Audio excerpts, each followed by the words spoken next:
So this is what I'm doing today. This cross member is completely rusted out.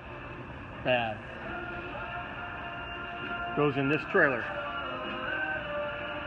Had to pull that floorboard up, this floorboard, all rusty, cut this cross member, take it off the frame, and up underneath,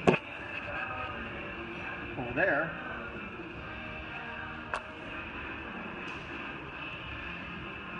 cut it from there, and I got to grind that off some more.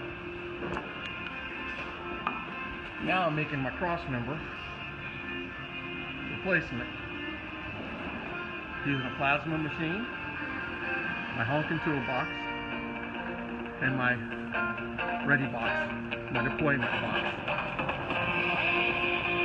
The box I use for smaller jobs.